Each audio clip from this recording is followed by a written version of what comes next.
नमस्कार। प्रारब्ध के एक और चर्चा सत्र पर आप सभी का स्वागत है। लिथियम वो खनिज है जो कि आने वाले जो भविष्य है उस पीढ़ी का वो ईंधन है, उस पीढ़ी के लिए काम आने वाला वो खनिज है जिसका कि चिकित्सा से लेके और इलेक्ट्रिक व्हीकल्स और के लिए बेहद ज़रूरी लिथियम बैटरीज, इन तमाम चीज़ों में इसका इस्तेमाल है। तो 50% तो दक्षिण अमेरिका के कुछ देशों के पास है। उसके बाद जो बड़ा भंडार है वो है चीन और ऑस्ट्रेलिया के पास। भारत में अभी तक लिथियम नाम की ये जो चीज़ है वो नहीं मिला करती थी, यानी कि हमारे देश को पूरी तरीके से इसके आयात पर निर्भर रहना पड़ता था। ज़्यादातर हम ऑस्ट्रेलिया से लेते हैं, चीन से लेते हैं। अब चीन से हमारे कैसे रिश्ते हैं ये जग जाहिर है, हमारा शत्रु देश है, हमने उनसे एक लड़ाई भी लड़ ली है। ये अलग बात है कि तमाम कमोडिटी हम आपस में व्यापार चलता है और आज का तकाजा है कि व्यापार चलता रहेगा। अब ये जो सूचना हमें मिली है लिथियम की 2022 में, क्या हम कल्पना करने की स्थिति में हैं कि ये सूचना या ये खोज लिथियम की हमें आज से लगभग 26 साल पहले यानी 1997 में मिल चुकी होती।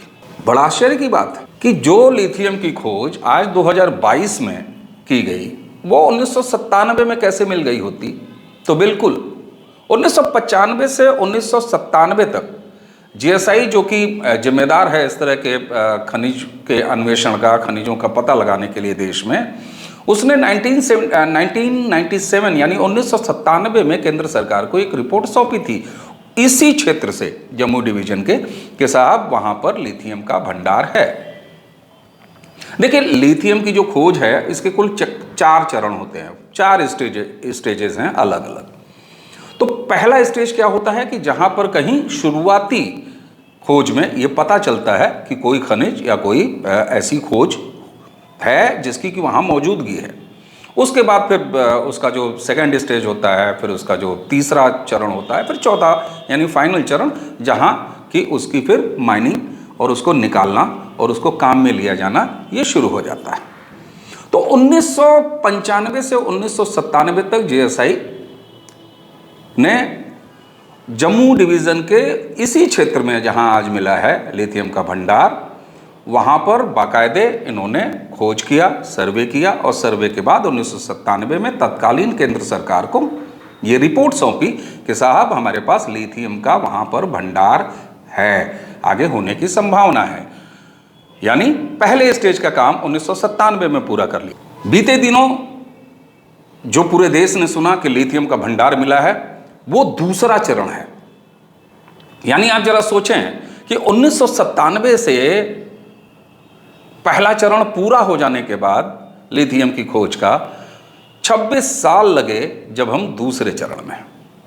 ऐसा क्यों हुआ? 1984 से 1989 तक इंदिरा गांधी जी की मृत्यु के बाद 1994 में जो चुनाव हुए उसमें अभूतपूर्व ढंग से कांग्रेस विजयी रही और 1984 से लेकर 1989 तक स्वर्गीय राजीव गांधी यानी कांग्रेस की सरकार रही भारत में 5 साल। 1989 से 90 विश्वनाथ प्रताप सिंह, 1990 से 91 में फिर आए चंद्रशेखर साहब। ये दोनों सरकारें जनता दल की थी।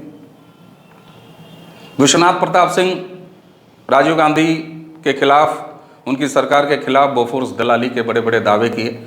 उसके बाद वो सरकार में आए। सरकार में आके उन्होंने क्या किया क्या नहीं किया, मंडल जैसा एक जहर बो गए इस देश के लिए। चंद्रशेखर जी की सरकार कांग्रेस के ही समर्थन से चल रही थी। देश का सोना गिरवी रखने का एकमात्र उदाहरण भारत के इतिहास में चंद्रशेखर जी की सरकार ने करके दिखाया, जिसको बाहर से समर्थन दे रही थी कांग्रेस पार्टी।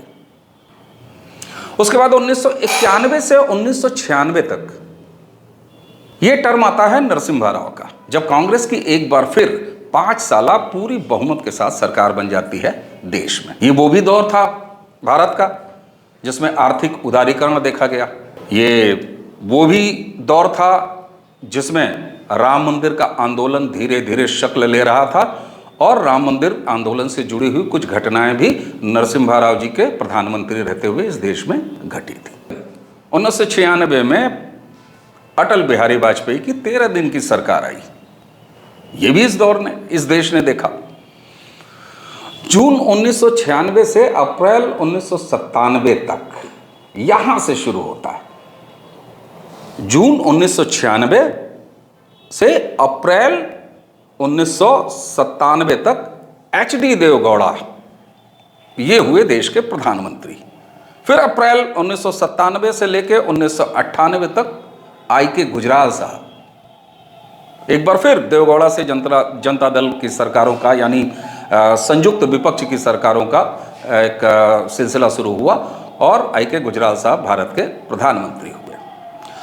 अब जब हम थोड़ी देर पहले आपको ये बताए कि 1995 से लेकर 1997 तक GSI ने जम्मू डिवीजन के इसी क्षेत्र में लिथियम की खोज की और उसकी शुरुआती यानी पहले चरण की रिपोर्ट दी, तो जरा मिलाइए। 1995 में नरसिम्हा राव जी की सरकार थी, कांग्रेस की सरकार थी, राजीव गांधी जी की मृत्यु हो चुकी थी और